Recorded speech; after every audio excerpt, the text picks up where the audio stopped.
বুঝলাম না একটা মানুষকে এতবার বলার পরেও কিভাবে একটা মানুষের স্বভাব চেঞ্জ না হয়। এই যে এই কাপড় কি ওয়ার্ড্রবে রাখা যায় না? এগুলো কি এভাবে ফেলে রাখতে হবে? আর এই যে ভেজা চাওয়াল গোসল করার পর এটা কি মেরে দেওয়া যায় না? এটা বিছানায় কেন থাকতে হবে? এইরকম বড় ছাগলের সাথে আমি থাকতে পারবো? ও আচ্ছা, এখন আপনি আমার সাথে থাকতে পারবেন না, না? কারণ আমি গরু ছাগল। সেজন যখন বাড়ি থেকে আইসা সোফার উপরে হাঁস মুরগি ডিম মিম সব রেখে দেয়, কোনোদিন তো এইসব নিয়ে আমি তোকে কথা শুনে নেই। আমার ফ্যামিলি মানুষ তার কথা বলবি না। তুই কি বলতে চাচ্ছিস? তুই রাইট আর আমি wrong? You are right, I am wrong. Just জীবনে আমাকে বিয়ে করে ফেলছো বিকজ আমি তোমার জন্য পারফেক্ট না। ফাইন, আমি এরকম ইমপারফেক্ট না। I want divorce. আমি ডিভোর্স চাই। আলহামদুলিল্লাহ, আল্লাহর ওয়াস্তে আমাকে মাফ করে কিন্তু বের হয়ে যায়। এত সমস্যা নিয়ে সংসার কিভাবে করবেন? সেই জন্য আপনার কাছে সংসার, আমাদের সুখের সংসারটা ভেঙে দিন।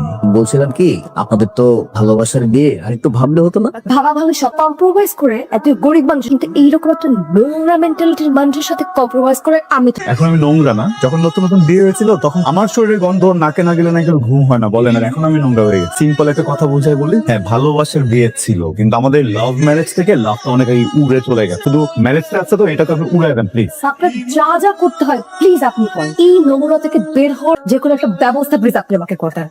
আপনি দেখলেন কি চালু ব্যবস্থা বলে কাবিনের টাকার কথা বোঝানোর চেষ্টা করছে। দিব টাকা, সমস্যা নাই। মানুষ টাকা খরচ করে বউ আনে না, আমি টাকা উড়ায় মেরে দরকার বউ ভাগাবো। আমাকে কি ফিল্ডিং মনে হয় যে আমি তোর মতো একটা গরিবের কাছ থেকে টাকা নিবো? সব দরকার হলে উল্টা আমি আপনাকে টাকা দিব। প্লিজ আজকের জন্য ডিভোর্স দরকার তো আপনাদের? কোনো ব্যাপার না, ফর্ম আমার কাছে রেডি করাই, এখানে একটা সিগনেচার দিবেন, 3 মাস অপেক্ষা করবেন, তারপর আলাদা। কিসের 3 মাস? 3 দিন। 3 দিনের ডিভোর্সের ব্যবস্থা করুন। ডিভোর্সের এত শর্টকাট কোনো ওয়ে নাই, এই বিষয় করে। স্যার এত শান্তি সিগনেচার করলে হয়? আজকের আগে কোনোদিন ফিলি করি নাই স্যার। কি হসপিটালে নিতে হবে? ভং ধরছে স্যার, ভং ধরছে। How can you serve I was the টিপসই দিতে যাওয়া যাবে না। টিপসই ডাউন। আবার কথা বলছিস তুই? যা এমনকি ব্যাপার, আমি কোথায় এখানে কেন? কংগ্রাচুলেশন, আপনি মা হতে। মানে কার মা? কে মা? এই উল্টা অর্ডার প্রশ্ন করতেছো তুমি বোকা। তুমি মা, তোমার পেটের ভিতরে আমি বাবা হতে চলেছি। তোমাকে ডিভোর্স পেপারে সাইন করে আসছি, আমি মা হতে চলছি মানে? Please stop. ডিসিশন কি নিবেন না নিবেন এটা বাসায় গিয়ে দিতে পারেন। আমি এখন বাসে যাব। হয় বাসে যাও। আমার আমি এই বাচ্চা রাখতে পারবো না। আরে আজব, এই বাচ্চা তো আমি রাখবো না, এই বাচ্চার কিচ্ছু হইতে দেবো না। কি ভাবছিলা তুমি? তোমার মতো মানুষের সন্তান আমি আমার পেটে রাখবো? তুমি ভাবছিলা যে তোমার পরিস্থিতি থেকে যদি আমি অ্যাবর্শন না করাই, এই ঢাকা শহরে আর কোনো হসপিটাল থেকে আমি অ্যাবর্শন করাতে পারবো না? টাকা থাকলে এই পৃথিবীতে সব। তুমি আমাকে তোমার এই চেহারাটা কোনোদিন দেখাবো না। এই সেম ভুলটা না আমার। আমিও ভাবছিলাম যে গতকালের পর আর কখনো তোমার চেহারা দেখতে হবে না। এখন বুঝতেছি তোমার চেহারাটা না দেখলে তো আমি তো শান্তি পাবো, রাতে ঘুম হবে না। আর তুমি যে বাসা থেকে চলে যাবা, তুমি তো একা একা যাবা না, করে তো পেটের ভিতরে আমার বাবুটাকে নিয়ে যাবা। এটা তো আমি হতে দিব না, বুঝছো না? শোনা, আচ্ছা প্রবলেমটা কোথায়? আমার যে অভ্যাসগুলো এটা তো। আচ্ছা খাটের নিচে গ্লাস আছে কিনা দেখো, নাই। তারপর ভেজা গামছা, ওটাও বারান্দায়। আর এই যে মোজা তো নাই, জুতা পরে ছেড়ে। আমি কোনোভাবেই তোমাকে কোনো কমপ্লেন। তুমি তোমার এই মুখ দিয়ে বলছো না আমাকে ডিভোর্স দিবা। এখন যদি তুমি তোমার মুখ দিয়ে আমাকে বলো যে তুমি একদম বদলায় যাবা, তুমি তোমার এই জিব্বা দিয়ে পুরো বাসা চেটে ক্লিন করবা, তারপরেও আমি তোমার সাথে। তুমি আমার সাথে কেন সংসার করবা? আমি তোমার সাথে সংসার করবো। আজকে থেকে যে আমি বউ, তুমি যেইভাবে তুমি বলবা সেইভাবে হবে, ঠিক আছে? জানি তো তুমি এখন এগুলো কেন বলছো। তোমার এই বাচ্চাটা পৃথিবীতে আসলে আমি তো তোমাকে আর ছাড়তে পারবো না, তাই না? সো এত বড় ভুল আমি করব। এই বাচ্চা আমি এই পৃথিবীতে আনতেছি না, মনে রাখো। বাচ্চা তো আমার পৃথিবীতে আসবে, তুমি চাও আর না চাও। দেখুন, আপনি তো ম্যারিড, কিন্তু এখানে আইনি কিছু জটিলতা আছে, আর আপনার হাজবেন্ডকেও প্রয়োজন আছে। তার পারমিশন ছাড়া আমরা আপনার তোমার ওজন কত এখন? 70। 70 তো 82 করতে হবে। বাবু আমি তো মোটামুটি রিসার্চ সব করে ফেললাম। আমি বই দেখে যেটা বুঝলাম, তোমার মোটামুটি 10 থেকে 12 কেজি ওজন। কোন স্বাভাবিক ওজন থেকে 10 থেকে 12 কেজি ওজন বাড়াতে হলে অবশ্যই খাবার বাড়াতে। দেখো এখানে তো শুধু তুমি একা নেই, তোমার পেটের ভিতরে তো আরেকটা আমি আছি, তাই না? এই আমি তো একটা খেয়াল রাখতে নাও না। শোনো পাখি, ডিভোর্স পেপারে সাইন করার পর থেকে কি ছাগল হয়ে গেছো? বুঝতেছো না? তোমার মতো আরেকটা আমি এই পৃথিবীতে আনতেছি না। আমি জান তোমাকে তো একটু খেতেই হবে জান। বলছি না খাবো না। পরে কিন্তু আমাকে দোষ দিতে পারবো না। পুরো খাবারটা খান, আর না হয় আমাদের সাথে থানার জন্য। ওর খেতে ইচ্ছে করছে না, আমি জোর করে খাবো। আমার তো এখানে কিছু আইনের সামনে আমার হাত পা সবই তো বাধা। দেশে প্রচলিত আইন অনুযায়ী গড় ভাই একজন নারী এমন কোনো কাজ করতে পারবে না যেটা পেটের ভিতরে সন্তানের জন্য ক্ষতিকর। বেশি বেশি করে খেতে হবে। খাও, আইন কিন্তু অনেক খারাপ জিনিস। খাও। আমার কাঞ্চি কইতে আসছিস? এই আপনি চালু খাবার খান, আয়া বুঝছিস আমাকে না? খুব তাড়াতাড়ি আমি এই সব কিছু শিক্ষা নিবো। আস্তে আস্তে খাও, টাক রায় বাঁধবে তো, এত কথা বলো কেন? আপা ছোট ছোট করে খা, আমার বাচ্চার পর্যন্ত খাবার পৌঁছাবে না, বড় করে খেতে বলেন। কিসের গাড়িটা? তোমার গাড়ি বাবু পর্যন্ত এটা তোমার গাড়ি, বুঝছো? মাসিক চুক্তিতে নিয়ে ফেলছি। ফর ওয়ান অনেক বেশি রিস্কি, বিশেষ করে রিক্সা ওঠা। রিক্সা তো ওঠাই যাবে না, এটা বাচ্চার জন্য অনেক ঝামেলা, বুঝছো? দুজনেই ঝালমুড়ি হয়ে যাওয়া। রিস্কি হলে হোক, তবু আমি এই গাড়িতে যাবো, টেসলায় যাবো। টেসলা মানে কি? এই বাবা, সবকিছু কিন্তু ঠিকঠাক আছে, আমি তোমাকে বলতেছি, আমার কথা শুনে গাড়িটা একটাবার দেখো। আমি একটি গতি, আস্তে আস্তে আস্তে ভাই। কিভাবে কেউ গাড়ি চালায়? আস্তে আস্তে যাও মিয়া। মামা, আপনি সামনে যে গাড়ি পাবেন সেই গাড়ির উপর উঠাই দিবেন। আর আস্তে যাও না, তুমি এটা কি করতেছো? আসসালামু আলাইকুম আব্বা। ওয়ালাইকুম আসসালাম। আলাইকুম আম্মা। আপনারা আসতেছেন, আমাকে আগে বলবেন না? আমাকে বললে তো আমি বাস স্ট্যান্ডে গিয়ে আপনাদেরকে নিয়ে আসবো। হয়েছে আর নাটক করা লাগবে। 4 মাস হয়ে গেছে, আনন্দের সংবাদ তুমি আমাদের কাছ থেকে লুকাইছো। এই কাজটা কিন্তু তুমি ঠিক করো নাই জামাই। তোমার নিজের মেয়েই তো আমাকে কিছু জানতে দেয় নাই। আমা, আব্বা, তোমরা কিভাবে কেন আসছো? আর তোমাদেরকে কে আসতে বলছে? মেয়ের বাড়িতে তার বাবা মা আসবে, সেখানে আবার কে আসতে বলবে? হ্যাঁ, আর তাছাড়া এই সময় তার পাশে মুরব্বী হিসাবে আমাদের আমি সব বুঝতে পারছি, তোমাদেরকে কে ফোন করে আসতে বলতে হবে সেটাও বুঝতে পারছি। তোমরা যে খুশির সংবাদ শুনে এখানে আসছো না, কয়েকদিন পর সেই খুশির সংবাদটা দুঃখের সংবাদ হবে। এত অলক্ষণের কথা তো আমাদের সামনে আর বলবি না তো। এই প্রথম আমরা নাতনি নিয়া আমাদের কত পরিকল্পনা, তাই না? তোমরা সবাই মিলে যে ঘোরের মধ্যে আছো না, যত তাড়াতাড়ি তোমাদের এই ঘোর কেটে যাবে, অত তাড়াতাড়ি তোমাদের জন্য মঙ্গল হবে। আব্বা, মেয়েটা তো একটা নিজের না? হ্যাঁ, আমার মেয়ে মায়ের মতো জানেন একেবারে। একেবারে হুবহু তোমার শাশুড়ি স্বভাব তার মতো হয়েছে, সেটা বলে নাই? আমার মতো। আব্বা, ওই আপনি কি আমাকে হেল্প করবেন? আমার বউ তো প্রেগনেন্ট। আরে কি কই না আগে ধরো যত একসাথে নাম্বার নিয়ে আসো। আসলে কি বাবা, আমার মেয়েটা ছোটবেলার থেকে একটু পাগল কিসিমের, মানে কখন কি বলে কখন কি করে তার কোনো। এই কথাটা 2টা বছর আগে বললে জীবনটা অন্যরকম হতো। মানে বিয়ের আগে আপনারা বলেছিলেন না যে এরকম মেয়ে কোথাও পাওয়া যাবে না? হ্যাঁ ঠিকই বলছেন। আপনি ঠিকই বলেছিলেন, আমি আপনার কথার গভীরতা বুঝতে পারি। আসলে মেয়ের বিয়ের সময় বাবা মাই ওর কিন্তু বিশেষ বিশেষ গুণ আছে। ধরেন, ও যে ভালো অভিনেত্রী, অভিনয় গেলে তো অস্কার পেয়ে। এইভাবে তুমি আমার মেয়েটারে আন্ডার এস্টিমেট করতে পারো না। হ্যাঁ মা, কি হয়েছে মা? পিছনে অনেক ভং ধরছে। আম্মা ভাতে চুলতে গেছিলাম, এতগুলো করে চুল হয়েছে আম্মা, এখন তো চুল পড়া শুরু হয়েছে। কদিন পর থেকে আমি বুঝলাম, দেখবে এরকম আস্তে আস্তে করে আমি মৃত্যুর কোলে ঢলে পড়বো। তুমি বিউটি পার্লারে গিয়ে ওখানকার বেডে ঢুলে পড়বা, তোমার মাথায় খুশকি হয়েছে, বুঝছো? দেখছো আম্মা কত খারাপ মানুষ হলে তোর কথাবার্তা বলতে পারে, বলতে যে শরীর খারাপ লাগতেছে তাও খাম শুরু করছিস। তোমরা খারাপ মানুষ, তুমি এখনো বুঝতে পারতেছো না। যখন তোমার এই মেয়েটা পড়ে যাবে তখন ঠিকই বুঝতে পার। কোথাও যাচ্ছ? কোথায় যাও? না, তো যেটা যে সাজলাম বাড়ি কি আমাকে কোথাও যেতে হবে? আজকে আমি তোমার জিনিস, সুন্দর।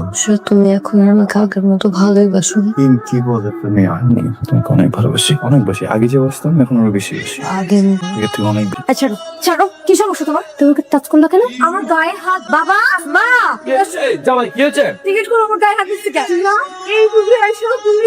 আমার মেয়ের গায়ে হাত তুলেছো তো এত রাতে? বা আপনি বিষয়টা বুঝতেছেন না। কি বুঝতেছি না? জাস্ট ওকে একটু জাস্ট এই মা আসলে হয়েছে কি, আমি শোনো, এই সময় মেয়েদের মন মানসিকতার অনেক পরিবর্তন হয়, এটা তো করতেই পারে। গায়ে হাত দেওয়াটা তো কোনো সমাধান না। আমি ওকে জাস্ট এই একটু বুঝাই বলো, আমি তো বুঝাই বলতে পারতেছি না। কি বলবো আমি? এই যে তুমি আমি আরে এ কি এসে তখন করে দাও তো, গরম লাগতেছে আমার। আচ্ছা কোনো আরে এগুলো করো না।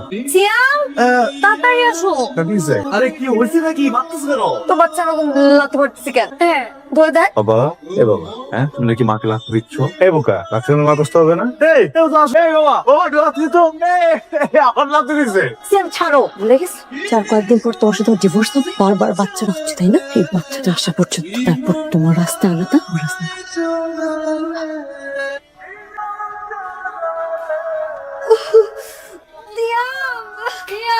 কিসে? অনেক ব্যথা হচ্ছে। ব্যথা করতেছে?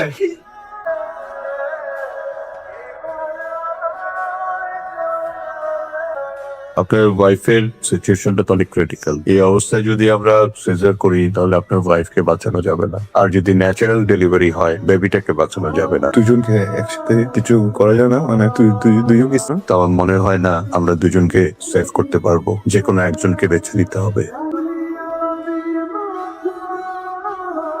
একটা কথা বলবো, বাচ্চা কিন্তু আমার সাথে থাকবে, আমি তোকে দিব না। মা যদি ওকে দেখতে চায়, কেউ যেন আমার সাথে থাকে, তোমার সাথে থাকতে পারবো না, তোমার বিচার থাকতে পারবো না।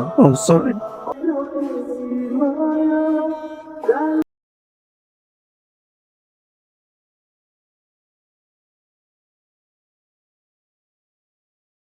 বন্ধুরা, আসসালামু আলাইকুম। আমরা ইতিমধ্যে জানি যে মেটা এআই এখন বাংলাদেশের জন্য ফ্রি। তো এখান থেকে আপনি ইমেজ টু ভিডিও তৈরি করতে পারবেন। তো ইমেজ টু ভিডিও কিভাবে তৈরি করবেন, তার জন্য আপনাকে প্রথমে মেটা এআই তে আসতে হবে। আসার পর এই প্লাস আইকন, এই যে আমার মাউসের কার্সরটা দেখতে পাচ্ছেন, এখানে এই প্লাস আইকনে ক্লিক করবেন। ক্লিক করার পর আপনারা এখানে click to browser or drag and drop here করলে আপনাদের ডিভাইসে ফাইলে নিয়ে চলে আসবে। এখান থেকে আপনি আপনার পছন্দ মতো একটা পিকচার, ইমেজ যাকে বলা হয়, আপনি আপলোড করবেন। আমি চলে যাচ্ছি গ্যালারিতে। গ্যালারি থেকে আমি একটা ইমেজ এখানে নিব। ইমেজ নিয়ে ইমেজটা কিভাবে ভিডিওতে কনভার্ট করতে হয় আপনাদেরকে সম্পূর্ণ প্রচেষ্টা আমি দেখিয়ে দেবো।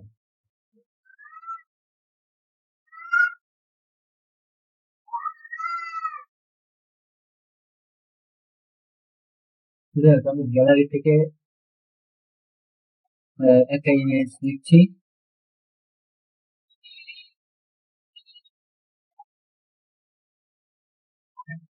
এখান থেকে এই ইমেজটা আমি নিব। নেওয়ার পরে আমি ক্লিক করে এইখানে এই ইমেজটা নেওয়ার পরে আমি ক্লিক করে এখানে নিয়ে আসলাম। আসার পর এখানে লিখতে হবে এনিমেট।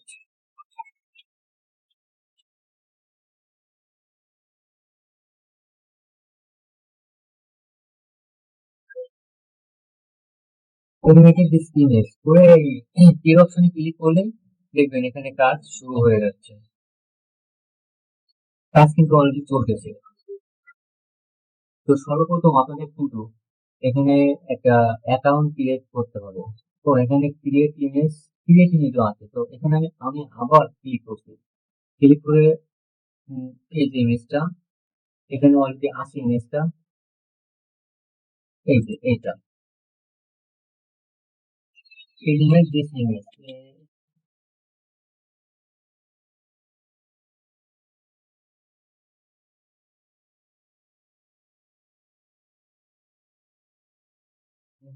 তো ভাইবস এখান থেকে আপনি ভাইবসে আসবেন। ভাইবস এসে প্লাস আইকনে ক্লিক করবেন। ক্লিক করে এখানে এই যে আমি ইমেজটা নিয়ে আসছিলাম সেটা এখানে চলে আসছে। আসার পর এখানে লিখবেন এই ইমেজ দিস ইমেজ।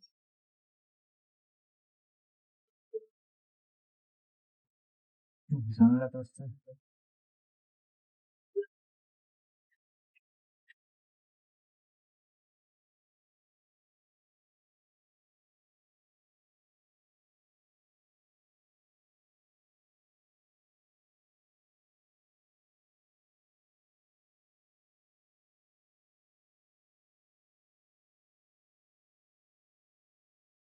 ও এটা মানে ওদের ক্রাইটেরিয়ার বাইরে আছে, এই জন্য এটা ইনভিট করতে দিচ্ছেন। তো আমি আহ আরেকটা ইমেজ আমি এখানে দেবো, দিয়ে ইনভাইট করবো।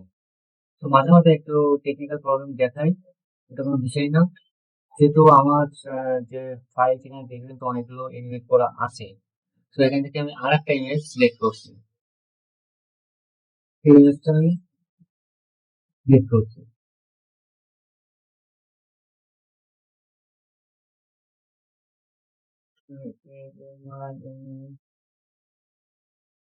লিমিটেড, শুধু লিমিটেড দিলেও হবে।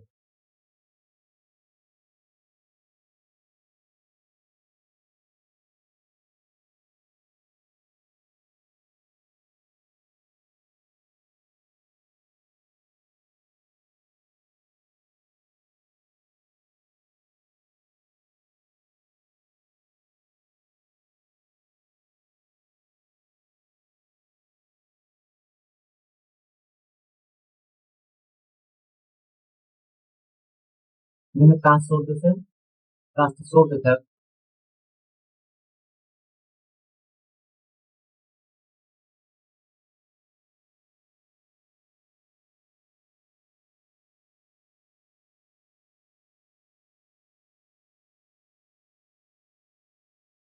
দেখছেন চারটা একসাথে দিচ্ছে। আর এখানে ইমেজ জেনারেট হয়েছে। তো কি এবার ইমেজ থেকে কি দেয় সেটাই দেখা যাচ্ছে।